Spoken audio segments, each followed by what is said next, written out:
England for most of the 17th century, but they'd ruled in Scotland for hundreds of years before that. They started out life as stewards, butlers, cupbearers to the royal house, way back in the middle of the 12th century.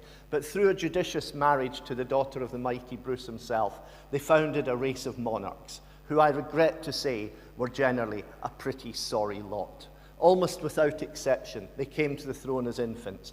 Almost without exception, they died grisly and unnatural deaths before their time. And the curse seemed to follow the Stuarts all through the dynasty, whether by bad luck or bad judgment or a bit of both, I couldn't say. But somehow the dynasty survived, all the way down to James the Sixth of his name, who not only became King of Scots, but in 1603, on the death of Elizabeth I, succeeded also as King of England and founded what he called the new United Kingdom of Great Britain. And with that, you might have hoped that the Stuarts' luck had turned for the better and that things would go well thereafter.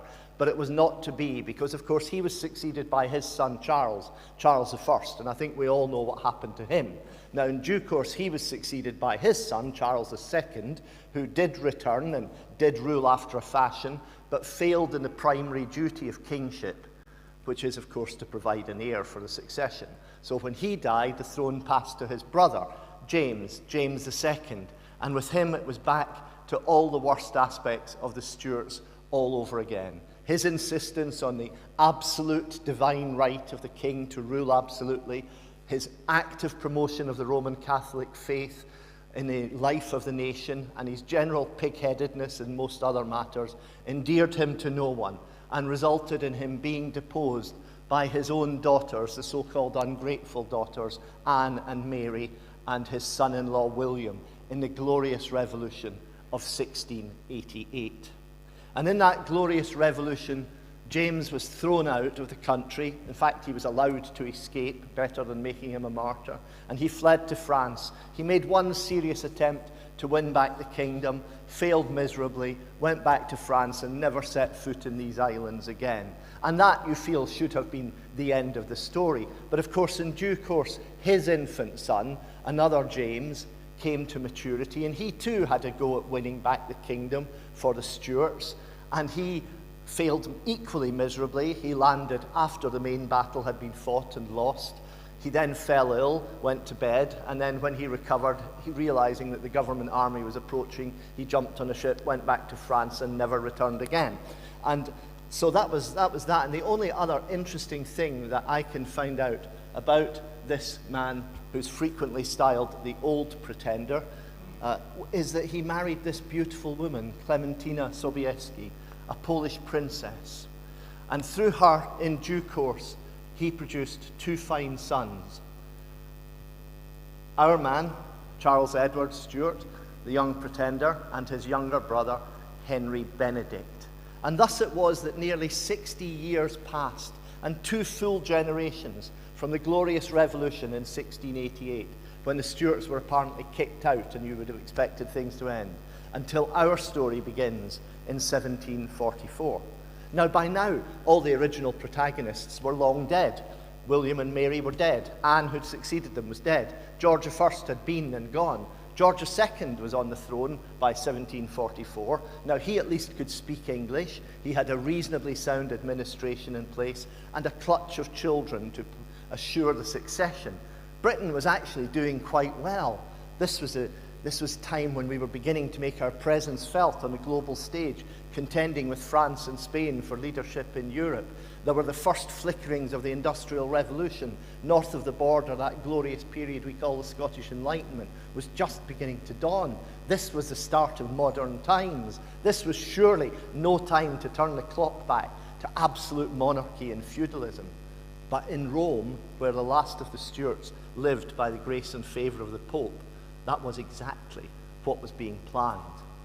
The War of the Austrian Succession was underway in the 1740s, and Britain and France were, as usual, on opposite sides. Though war had not been declared between the two nations at that time, both had forces engaged elsewhere in the wider theatre of war.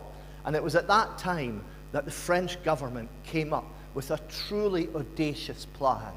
They proposed in great secrecy that they would assemble a force of 10,000 French soldiers and throw them across the channel in flat-bottomed boats, land them on the south coast of England, knowing, of course, that much of the British army was engaged in the War of the Austrian Succession in Flanders, and thinking that without the British army there, their 10,000 soldiers could sweep into London, seize the reins of power, and knock Britain out of the war.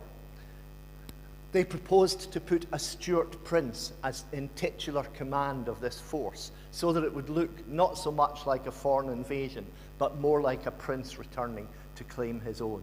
It was a good plan. It might well have worked. It was certainly good enough to convince the Stuarts, father and son, old pretender and young pretender, when it was put to them at Christmas 1743. They immediately agreed that they would go along with the plan and support it. But by now the old pretender was far too old and infirm to go off campaigning. But his son, the young pretender, our man, Bonnie Prince Charlie as he would become, was just 23 years old, fit as a fiddle, already known as a crack shot, with some very limited military experience. He was ready to make his date with destiny. And so in great secrecy, he slipped out of Rome, dodging the British Secret Service agents that were supposed to be watching him, and he made his way by land and sea to the Channel coasts of France to join the invasion fleet. Now, he had outwitted British intelligence, but they knew something was up, but the Navy didn't know quite what was going on and didn't know where to look. But a stronger power than the Royal Navy was about to take a hand in the affairs, because early in March 1745, 1744, two huge storms swept up the English Channel, one after another within a few days of each other, and caught the invasion fleet as it lay at anchor. Most of the men had not yet embarked on the ship, so loss of life was relatively small, but the ships were damaged beyond repair. It was clear the invasion fleet couldn't sail for many months. But all through the rest of that year of 1744, the young pretender stayed in France and did his utmost to persuade the French government to have another go. But of course, by now the element of surprise was lost. By now the British had figured out exactly what was going on. The Royal Navy was on full alert, and anyway, the French needed the troops elsewhere. So reluctantly they abandoned the proposed invasion and decided to prosecute the war with Britain by more conventional means. And as winter turned to spring in 1745, the young pretender, despairing of France ever helping them win back their kingdom, decided instead on a bit of what we might call private enterprise. He borrowed money heavily, using as collateral the crown jewels of Poland, the inheritance of his mother, the beautiful Clementina. And with that money that he borrowed, he bought arms and ammunition. He hired mercenaries and 2 ships of war, one large frigate of 60 guns and a smaller sloop that he thought could get him out of France unnoticed. And then in great secrecy, without, as far as we can tell, the knowledge either of the French authorities or of the king, his father, he slipped down the Loire in his little ship, rendezvoused with the big warship off the Belle-Isle, and set course for the west coast of Scotland, where he was confident of a warm welcome in a country he'd never visited, from people he'd never met, who spoke a language he had never learned. Things began to go wrong almost at once. In the western approaches, they encountered His Majesty's ship Lion, a frigate of some 60 guns or so. It was well matched to Charles's big warship. The 2 big warships slugged it out in a close quarter cannonade over several hours, while the Pretender and the smaller ship kept out the way, unable to influence the outcome. But soon the 2 big ships had damaged each other so badly that they both had to retire to their home ports for urgent repairs. The Pretender's ship was so badly damaged it couldn't even heave to offload stores or supplies onto the smaller ship. The Pretender was left with no option but to go on alone. And so he did, and made landfall here on the island of Eriskay a few days later. Now, Eriskay lies at the southern end of the Hebridean archipelago. It's a beautiful island, today joined by a causeway to South Uist, but obviously isolated then. It is beautiful, lovely sandy beaches, but it is somewhat barren. It's more or less treeless. It's very remote. A less likely place to launch an invasion of the United Kingdom could scarcely be imagined. And from the first, the locals were aghast at the idea that there should be a Stuart prince in their midst. and were completely determined to have nothing to do with any plans for revolution. They told him he should turn round and go home. But, said he, I am come home. All agree, friend and foe alike, that the Pretender was possessed of considerable physical courage and charm and good looks, and was usually able to persuade people to his way of thinking. In the words of the popular song, the lad that should our king hae been, he wore the royal red and green, a bonnier lad you ne'er hae seen than our dear royal Charlie. But he didn't get much success in the islands, so a few days later he set sail and came to the mainland, landing here at Borrowdale in Moidart a few days later with his 7-man invasion force. His ship turned around, went back to France, leaving him and his 7-man invasion force, that was all that was left, to try to raise the Highlands and persuade people to rise in armed rebellion against the established order of the last 60 years. Now, the 7 men were not terribly well equipped militarily for this task, nor were they terribly Scottish. Only 2 were Scottish, 4 were Irish, and one was an Englishman, Colonel Francis Strickland, from an old Westmoreland family with strong links to Sizer Castle and to the Strickland estates south of Penrith. Anyway, it was now the task of these 7 men and the Pretender to raise the Highlands, to persuade men to go into armed rebellion and rise up against the Hanoverian dynasty. And according to the popular song, the cry went round the Highlands like this: Rise, rise, Lowland and Highlandmen, bald sire and beardless son, each one and early. Rise, rise, mainland and islandmen, bolt on your broadsword and fight for Prince Charlie. Down for the mountain steep, up for the valley deep, out for the bothy, the clachin and shieling. Bugle and battle drum, bid chief and vassal come. Loudly on bagpipes the pibrochs are pealing. Long on the trophied walls of our ancestral halls, rust has been blunting the armour of Alban. Seize them, ye mountain macs, buckler and battle axe, men of Lochaber, Braemar and Bread Alban. Stirring stuff. And it seems to have worked, because just a few weeks later, the Pretender was able to raise his standard. I've gone one too far, I beg your pardon. I don't seem to be clever enough to get the next slide. Here we are. Was able to raise his standard at Glenfinnan in front of 1,500 Highlanders, who for him would make up the nucleus of his army of insurrection. Now, I think Glenfinnan is one of the most beautiful and romantic spots in all of Scotland. And last time I visited, I was thrilled to see how many people were there. And not just people from this country, but people from all around the world. And young people. Who knew that young people from the other side of the world cared so much about Scottish history? But they weren't there for that. They were there for Harry Potter, indeed, because in the films of these books, the school appears to be situated on the shores of Loch Shiel, and the train that brings the children to school is seen travelling over this viaduct. Now, there's still a steam train goes over this viaduct twice a day, every day during the summer months, and it's still called the Jacobite. But I have no doubt that if the marketing men get to it, it will very soon be renamed the Hogwarts Express. Now, what the Pretender would make of all that, I can't imagine. He had other things on his mind. He was marching south to make his date with destiny. Wha wouldna fecht for Charlie? Wha wouldna draw the sword? Wha wouldna up and rally at the royal prince's word? See the northern clans advancing, see Glengarry and Lochiel, see the brandished broadswords gleaming, Highland hearts as true as steel. Now, while all this was going on, some intelligence had reached the authorities in London and Edinburgh about the invasion, and the Commander-in-Chief of the government forces in Scotland, General Sir Johnny Cope, was sent north to deal with the problem. He marched north up the line of what we call the A9 today, taking an army of 3,500 men and aiming at the Comeyairack Pass, which leads from Speyside into the Northwest Highlands. Now, the Comeyairack Pass was critical because it connected the Northwest Highlands with the main routes to the south. And it had recently been equipped with a brand new military road, courtesy of General Wade. And this road had been built for exactly this type of emergency. And very useful it proved to be, but not to General Sir Johnny Cope. The rebels got there first. Marching faster than anyone could believe possible, they occupied the pass. And when the British army under General Cope came up, they realized it was held against them, and fearing an ambush, they turned aside and marched instead to Inverness. The Pretender and his little army gaily skipped past them, marched south, and seized Perth, Dundee, and Edinburgh itself in just a few short weeks.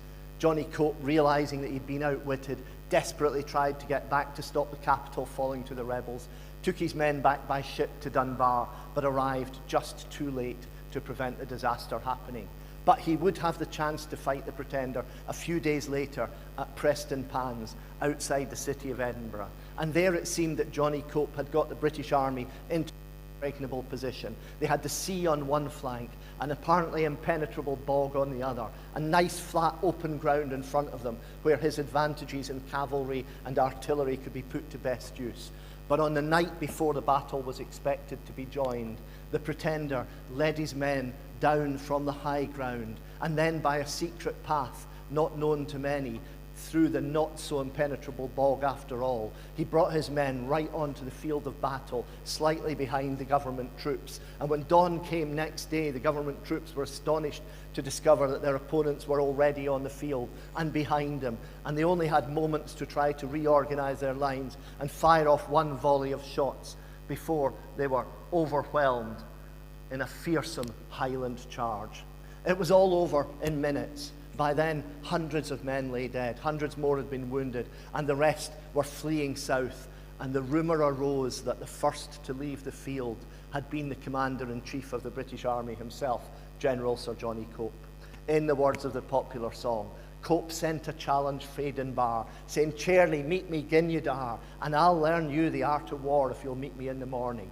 Charlie looked a letter upon, drew his sword its scabbard from. "Follow me, my merry men, we'll meet Johnny Cope in the morning.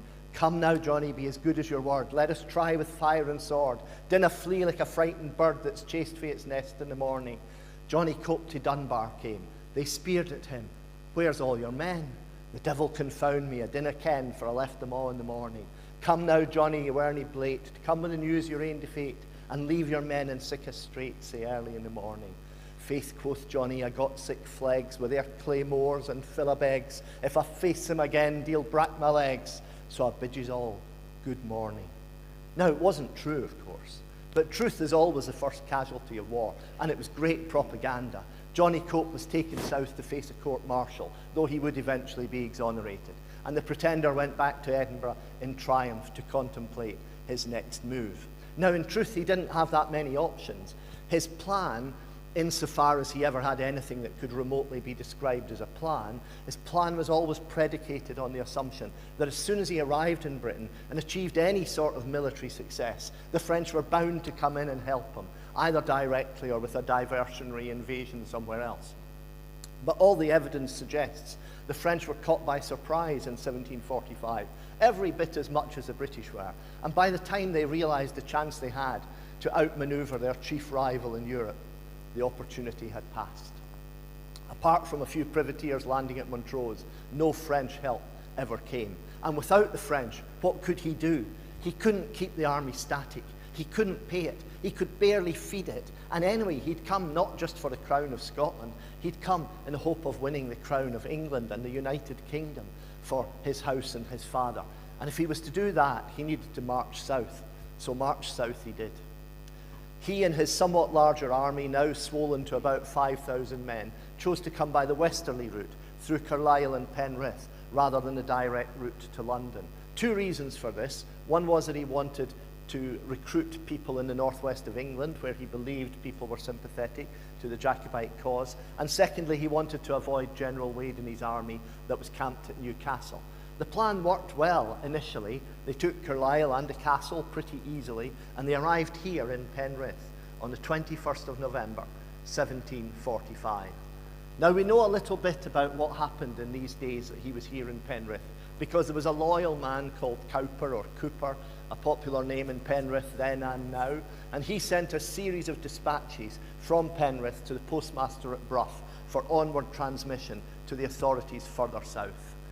Here's the first of them. He said, the Highlanders have been swarming in here like bees all morning. And then a few hours later, he sent another saying, the Highlanders have been coming in here since 4 this morning. Some houses have 100 apiece. There are 3,000 of them in the town. How many more in the country we cannot yet judge. Thousands more will come tomorrow. There's a sense of breathless excitement about his words. But I think he was a very resourceful man. He seems to have had someone placed on Kempley Bank, watching and counting the Highlanders as they crossed over Emont Bridge. Now, you might have expected that if the Highland Army was heading for London, it would have left Penrith along what we call Carlton Road today and gone across the bridge at Broome and Stainmore Pass on the direct road to London. But, said Cowper to his masters, they have all gone by the Lancashire Road. And so they did, up over Shap, in thick snow. The snow came early that year, and the Pretender, who had apparently walked all the way from Edinburgh, fainted somewhere near the top, had to be carried by a couple of troopers, but finally down into Lancashire, to Preston, and on to Manchester, where they did actually manage to find some recruits, though not very many, and then on to Macclesfield, and another decision point. Should they go west into Wales, or should they head straight for London? Now, one man who desperately wanted to know the answer to that question was the prince in the title of our story. The prince in question being Prince William, Duke of Cumberland, youngest son of George II. He had recently been fighting very bravely, but not terribly successfully, in Flanders, but he had been recalled to take charge of the British Army in the Midlands in order to resist the rebellion. And now he studied all the intelligence at his disposal, including, we may assume, the dispatches from Mr. Cowper, and decided that it only made sense if the Pretender was heading for Wales. He therefore put his army into a strong blocking position at Stone in Staffordshire on the banks of the River Trent and waited for what he expected to be the decisive battle. But the Pretender had no intention of going to Wales. Once again, he and his army gaily skipped past the government army, marched straight for Derby, and arrived there on the 5th of December, 1745. And now the fat was in the fire, because now the road to London lay open, and now the rebel army was closer to London than any other army, and it didn't seem like anyone could stop them. There was panic in the capital. There was a run on the pound. Bank of England stock fell 20% in a single day. And at the height of the crisis, the Duke of Richmond sent this message to the Duke of Newcastle, who was in effective charge of the government. He said, "Are we all mad that you don't send for 10,000 extra troops, be they Hessians or Hanoverians or very devils, if they will but fight for us? Our cavalry cannot be here before February, and by then the Pretender may be crowned in Westminster." Nothing illustrates the panic at the heart of the establishment more clearly than this message sent at the very apex of the crisis. The point was the British Army was still largely still in Flanders, and they just couldn't get them back fast enough, and they feared that by the time they did, it would all be over. But I would not have you believe that everyone in London panicked. There were determined efforts made to stabilize things and to strengthen the morale of the populace. And that night, when the performances finished at both Drury Lane and Covent Garden, they sent popular singers onto the stage to sing a new song, a song that had never been heard before, although the melody was known. And you've already heard some of the Jacobite songs. This song was destined to become much more famous than any Jacobite song, and would be sung not just in this country, but all around the world for the next 300 years. And the words they sang for the first time that night were these: "God save great George our King, long live our noble King. God save the King, send him victorious, happy and glorious, long to reign over us. God save the King." But if that's how things looked in London, I can only say that in Derby, where difficult decisions had to be made, things looked very different. The Highland Army was now further south and deeper into what it regarded as enemy territory than any Scottish army had ever been at any point in the history of these islands. It was beset by its enemies. It had not had much success in recruiting people to its colours. And worse than that, it had had no help from France. The Pretender called a council meeting in Derby with all his advisors and captains. And it was at that meeting that they discovered not only had no French help been received, but they had no reliable means of communication with the authorities in France. So they didn't know if help would ever come. And it was at that moment in the proceedings that a man was brought into the council chamber, a man who claimed to have information about their enemies. And he told them not only about the armies of Wade and Cumberland, about which they already knew, but he told them of another army of 9,000 men under General Ligonier, which he said was stationed at Northampton, right across the road to London and blocking their path. Now this man was in fact a Hanoverian spy, sent by the Duke of Newcastle to spread misinformation. He would later attest there were not 9 men at Northampton who could withstand the passage, let alone 9,000. But it seems in the febrile atmosphere of that council meeting in Derby that this fictional, entirely fictional army, combined with the very real armies of Wade and Cumberland, was enough to convince the council, if not the Pretender himself, that it was time to turn around and march back to Scotland. And that's what they did. So the question is, could they have succeeded if they'd gone on? Well, that's one of the great imponderables of our history. It seems to me quite clear they could have got to London. Nothing could have stopped them. But could they really have taken the city the size of London, of nearly 750,000 people, with their paltry little army of 5,000 men? I can't imagine such a thing. And if somehow they had, could they have held on to it in the face of the combined forces of Wade and Cumberland and returning British troops from Flanders? That seems ridiculous. And yet, suppose the Pretender had ridden into London in triumph, mounted on a white charger, dispensing wine and gifts, much as his great ancestor Edward IV had done in not dissimilar circumstances a few hundred years previously. Well, who knows what might have happened, because surely the populace love a young and handsome victor. We can never know what would have happened, but what we can say for sure is that the Pretender never forgave his council for not giving him that chance. He sulked all the way back to Scotland. Now, remarkably, the army chose to go back north by exactly the same route as it had taken south. And even more remarkably, it managed to stay out of trouble and avoid fighting until the Pretender was back right here in Penrith and staying in the building we now know as the George Hotel. But while he was sipping his claret, or whatever he sipped in the George, his commander-in-chief, Lord George Murray, was desperately struggling to bring the guns, the baggage, and the rear guard over Shap in the middle of the bitter winter weather, and Cumberland was right on his tail. Now, Cumberland could not move his entire army fast enough to catch up with the Jacobites, but he detached the van of the army, 2,000 men, and made them move at lightning speed, and they were now very close behind. Then he detached a further 200 dragoons, light-mounted horsemen, who went in a wide, sweeping, encircling movement and got in front of the Jacobite rearguard at Thrimby and Hackthorpe, just south of Penrith. And there was some skirmishing on the afternoon of the 19th December, 1745. And from a captured prisoner, Murray learned that, yes, Cumberland was just behind him, but that he only had 2,000 men. And immediately Murray saw the military opportunity. For once, the Jacobites might not be outnumbered. He saw the opportunity to mount an ambush that might result in a resounding victory and mean that pursuit would be stayed for many months or perhaps forever. He sent an urgent message to the Pretender at the George, sipping his claret, begging him to come back with all his forces to mount an ambush at Clifton Muir. But by now, the Pretender was in such a sulk, and relations were so bad between him and his commanders that he completely refused to help. And Murray was now left to deal with the situation, and Cumberland was right on his tail. It was now late in the afternoon, almost 5 o'clock on a dark December afternoon. It was almost wholly dark, but there was a moon, and by its light, he quickly made his dispositions to try and defend himself as Cumberland approached. He lined both sides of the road down into Clifton with his Highlanders behind the hedges and the walls of Lowther Park. They fired their muskets, and then with typical Highland insouciance, they threw away their muskets and charged with broadswords raised. In the darkness and confusion, the death toll on both sides was very low, but soon Cumberland and all his men were flying back towards Kendal. There would be no further pursuit of the Jacobites in England, but the chance for the Jacobites to win a major victory had been lost. Now, Clifton Muir is usually regarded as the last battle ever to take place on English soil.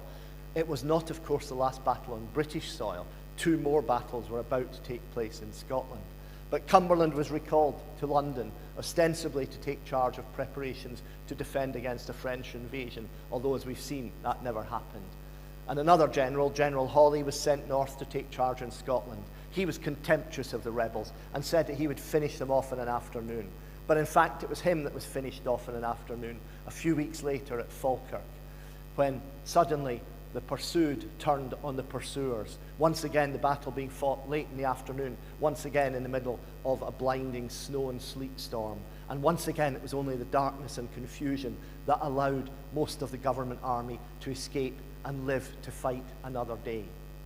In the words of the popular song, said brave Lochiel, pray have we won? I see no troops, I hear no gun. Said Drummond, faith the battle's done. I know not how nor why, man, but this my good lord I do crave. Did we defeat these heroes brave? Said Murray, I do believe we have, and if not, we're here to try, man. But tried they up and tried they down, there was no foe in Falkirk town, nor yet in all the country round to brak their swords at all, man. They were so brave at break of day when to the west they made their way. But the Hieland men came o'er the brae and made the dogs to blaw, man. Now, it's hard for us to understand, but try and imagine how this news would be received in London. Now, not once at Prestonpans or twice at Clifton Muir, but 3 times also at Falkirk. 3 times regular British troops, which were feared all over Europe, had been beaten by this irregular bunch of Highland rabble. The news was absolutely devastating. Everyone was disconsolate. Everyone except one man. That one man, of course, being our prince, Prince William, Duke of Cumberland. For now, he would have a second chance. He was sent north to take charge in place of the hapless Hawley, and this time there'd be no mistakes. This time he guarded his logistics very carefully, kept his men marching up the east coast close to the sea and resupplied them by ship. This time the cannon went with them everywhere they went, and they always had enough provisions and munitions for it. This time his men would be trained how to deal with the effects of the Highland charge. The end came at Culloden in the middle of April 1746. Once again, the Jacobites tried the tactic of a nighttime march to try and ambush their enemy while they were still in camp. They knew that it was the birthday of Prince William, Duke of Cumberland, and they hoped that he would be drunk and insensible along with all his troops, but they were not. And once again, the communications between the Pretender and his men suffered. They were so bad that this time, as they marched through the night, as dawn approached, they realized they were still several miles short of their objective. And with the element of surprise gone, they'd no option but to turn around, march back where they'd come from, and finish up on Drumrossie Moor at Culloden, where they'd started. And there, the Highlanders, many of them, went off in search of food, having marched nearly 20 miles through the night. Others fell asleep on the ground where they lay, and some never woke again, because battle started just a few hours later, and Cumberland started with a devastating attack by cannon. The Highlanders stood it for a while, but eventually they broke. They charged, and they charged straight at the guns. It was a massacre, but worse was to follow. Cumberland had decreed that there should be no quarter given. It was at this time that he acquired a new sobriquet, that of Butcher of Cumberland, and well did he deserve it. Wounded men were bayoneted where they lay, women were raped, houses were torched and burned, and the terror spread out from Culloden to Inverness and then all across the Highlands. The wearing of tartan, the bearing of arms, the playing of the bagpipes would all be prescribed. The Highlands would never be quite the same again. The Pretender himself escaped into the heather, and there followed 6 months of cat and mouse game as he somehow managed to escape the thousands of soldiers that the British government sent after him. It's a wonderful tale, the tale of his escape and evasion. It's full of great stories of adventure and wonderful characters like MacLeod and Captain O'Neill, and of course Flora Macdonald and his own alter ego, Betty Burke. But it's another story. We'll have to wait for another day. But eventually he escaped to France on board a ship, and for a while he was a toast of Catholic Europe, this man who had so successfully thumbed his nose at George II. But gradually the old Stuart curse reasserted itself. He fell out with all his friends one by one, first the French and then the Spanish and then the Swiss and the Poles and the Empire and finally the papacy itself.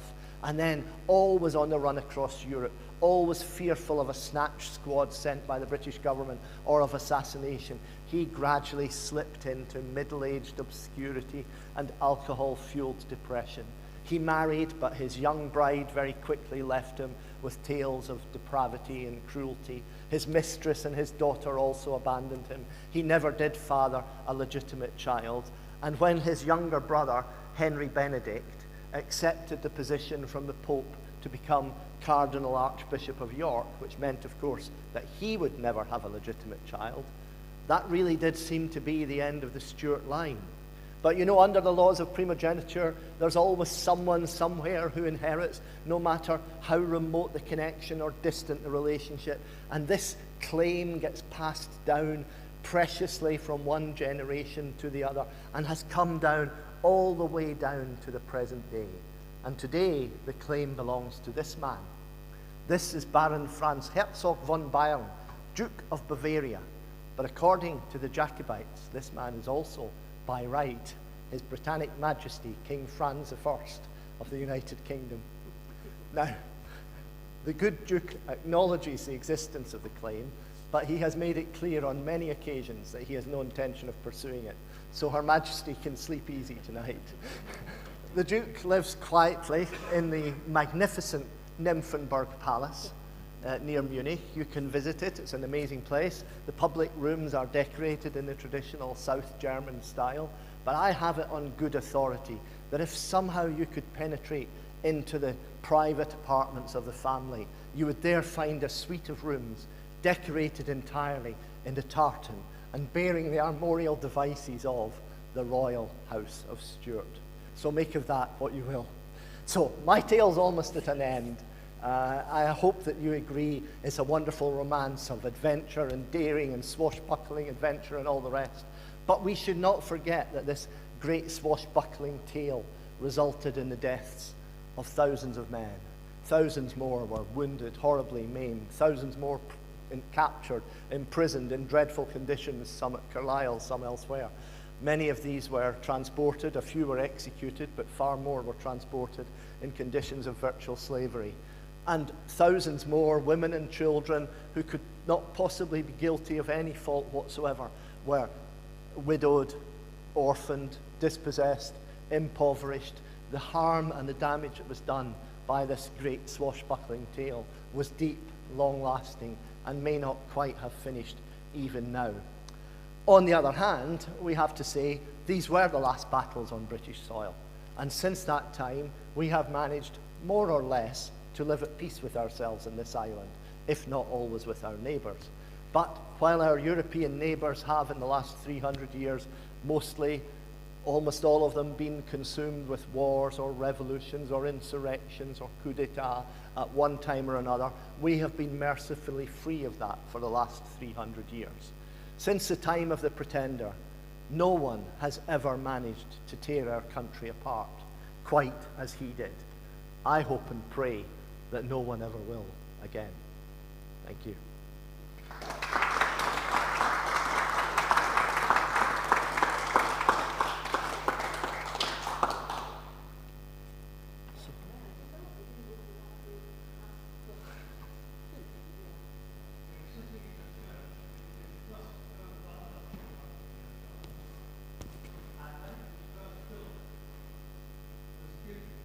Yes.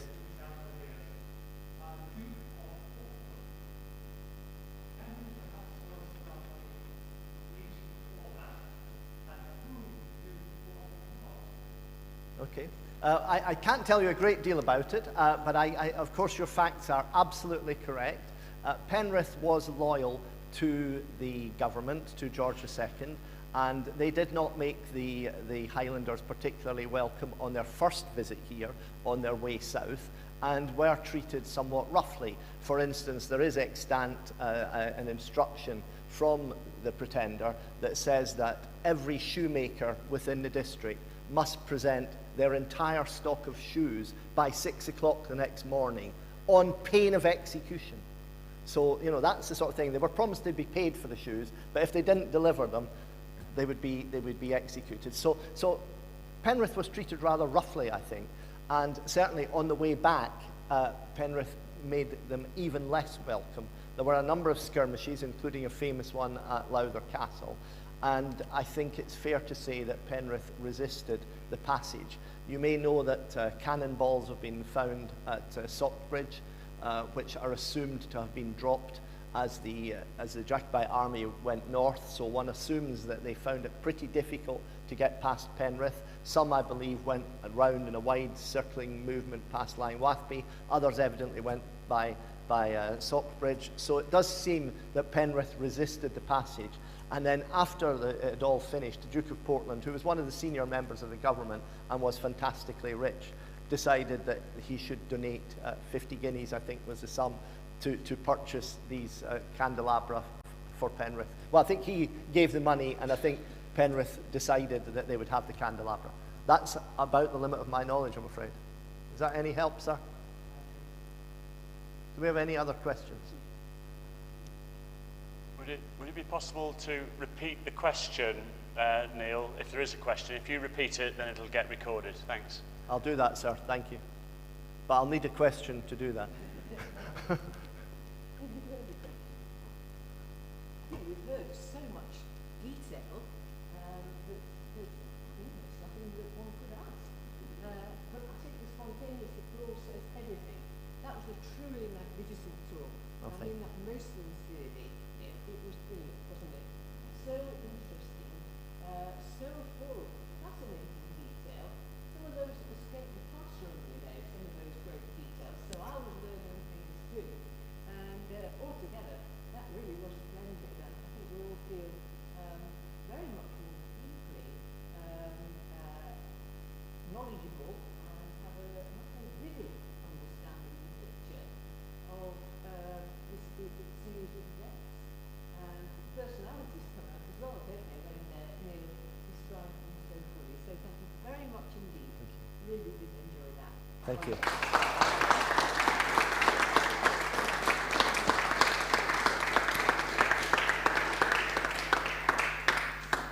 May I also say thank you very much to all of you for coming. You'll realise from David's talk at the beginning that there is a sequence of talks through the week. Tomorrow's a double event day actually, and we will walk around Penrith for about an hour to try and show you a little bit of its history. And then of course got the concert in the evening at 7:30. There are some flourish blue flyers with all the events listed on them, as well as it being printed in the Herald. So if you're interested, please do make sure that you get one of those flyers and put all the events noted. Refreshments now. Just putting the kettles on. So if you'd like to stay for tea or coffee, if you prefer, please do, and some biscuits as well. But, thank you very much. Thank you. Thank you.